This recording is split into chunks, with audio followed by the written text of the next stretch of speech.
세상에는 참 재밌고 신나는 일들이 많이 있습니다. 그런데 하나님을 믿고 그분의 말씀에 관심을 갖게 되면 당장에 고민이 생깁니다.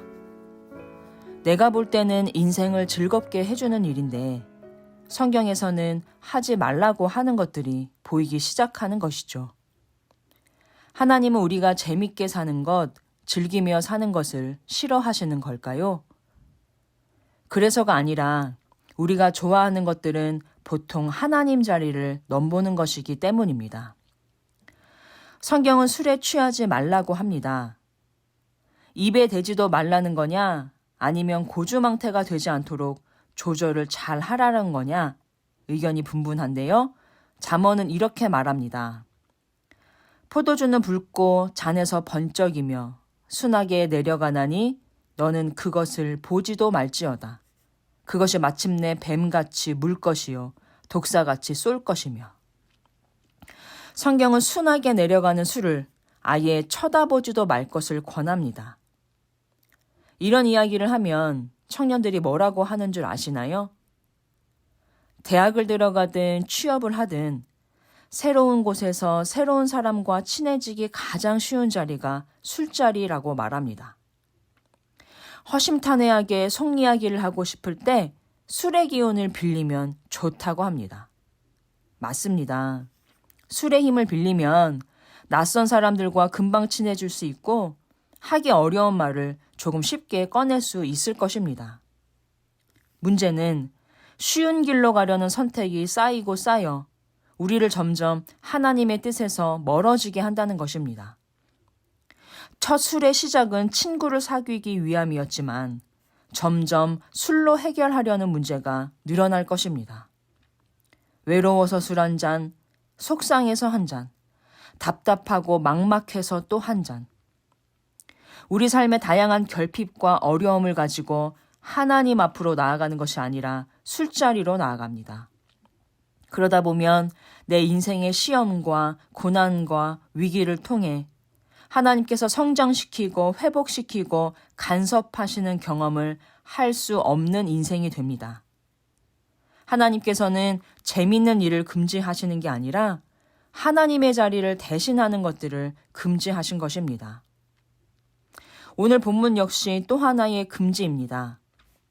돈은 우리 삶에 꼭 필요하고 많을수록 좋을 것만 같은데 성경은 재물과 하나님을 겸하여 섬길 수 없다.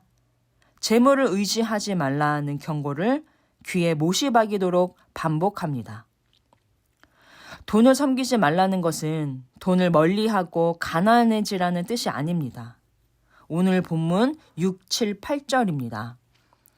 자기의 재물을 의지하고 부유함을 자랑하는 자는 아무도 자기의 형제를 구원하지 못하며 그를 위한 속전을 하나님께 바치지도 못할 것은 그들의 생명을 속량하는 값이 너무 엄청나서 영원히 마련하지 못할 것임이니라. 이 말씀은 부자나 부유함 그 자체를 비판하는 것이 아니라 하나님을 의지하지 않고 재물을 의지함으로 하나님의 자리에 재물을 올려놓은 사람들에 대한 비판입니다. 오늘 시인은 분명하게 말합니다. 돈이 아무리 많아도 한 생명을 구원할 수 없다. 왜냐하면 생명을 속량하는 값은 너무 엄청나서 그만큼의 재물을 마련할 수 있는 사람은 세상에 아무도 없다는 것입니다. 우리의 죄를 속량할 수 있는 것은 오직 하나님의 은혜인데 돈을 의지하는 사람들은 이 땅에서 죄를 짓고도 돈으로 해결하며 살아버릇해서 하나님 나라도 돈을 많이 지불하면 들어갈 수 있는 줄로 착각하게 되는 것입니다. 그들의 속마음이 이렇다고 본문은 말합니다. 11절입니다. 그러나 그들의 속생각에 그들의 집은 영원히 있고 그들의 거처는 대대에 이르리라 하여 그들의 토지를 자기 이름으로 부르도다. 나는 죽더라도 내 집, 내 땅은 대대로 영원히 남을 것이다.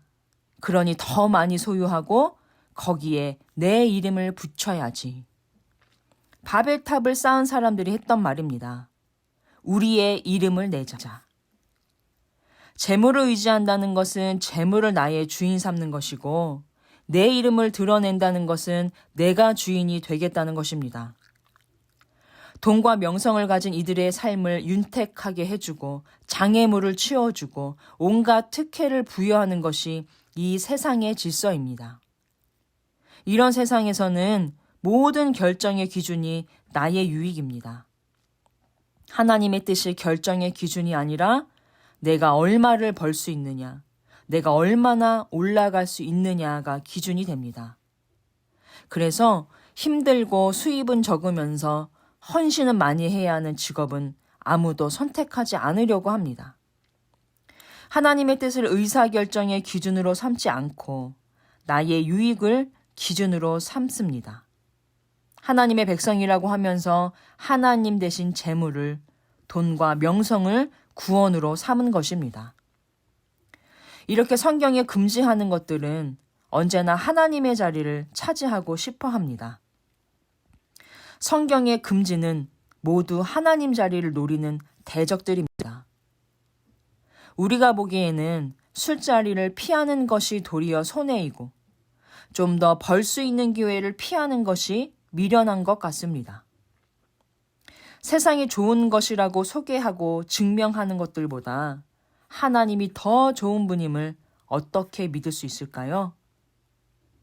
예수님도 이 땅에 오셔서 똑같은 고민을 하셨습니다. 예수님이 보기에 십자가는 자기에게 손해가 되는 길입니다. 그래서 하나님 아버지께 이런 부탁을 드립니다. 아버지여, 만일 할만하시거든 이 잔을 내게서 지나가게 하옵소서. 생각만 해도 불편한 일, 고통스러운 자리, 생명을 내어놓아야 하는 그 십자가는 예수님에게 손해이고 고난이라는 것입니다. 그 십자가 지고 싶지 않으셨겠죠. 그러나 하나님은 십자가 지기를 피하지 말라고 금지하십니다. 내가 너를 이 땅에 보낸 목적을 기억하고 그 사명 다할 것을 요구하십니다. 예수님은 사명 피하기를 금지하신 하나님의 뜻에 순종하셨습니다. 그 결과 예수님은 부활의 영광으로 영원히 높아지셨고 우리에게는 죽음을 이기는 구원의 길이 열리게 됐습니다. 이것을 깨달아야 우리가 하나님의 백성으로서 존귀한 삶을 살 수 있다고 본문은 말합니다. 하나님보다 재물을 의지했던 11절의 부자들을 향해 오늘 본문은 멸망하는 짐승과 같다고 말합니다. 먼저 12절입니다. 사람은 존귀하나 장구하지 못함이며 멸망하는 짐승 같도다. 20절에서도 반복합니다. 존귀하나 깨닫지 못하는 사람은 멸망하는 짐승 같도다.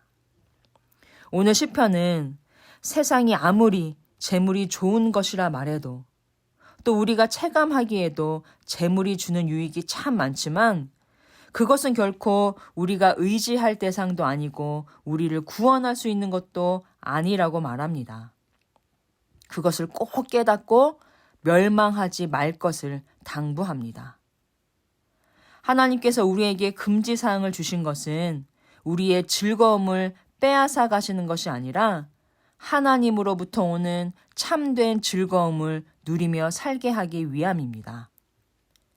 예수님께서 십자가를 피하지 않고 감당하심으로 누리게 된 부활의 영광처럼 우리도 하나님께서 금지하신 것들을 지킴으로 우리 삶을 더욱 존귀하게 빚어가는 거룩한 주의 자녀들 되길 예수님의 이름으로 간절히 소망합니다.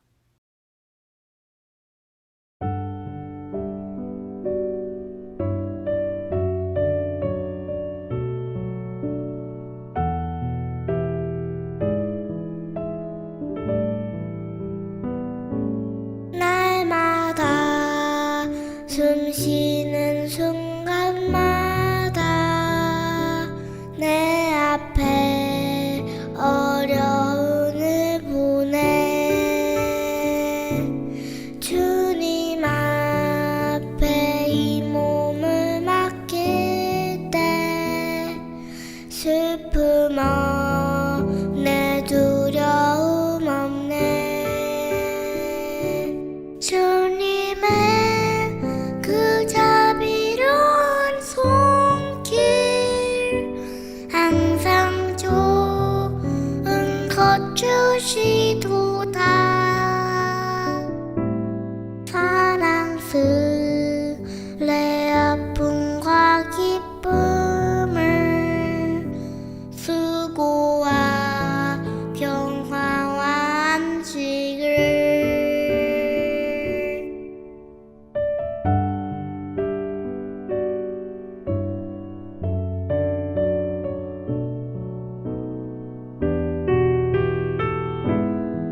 속 새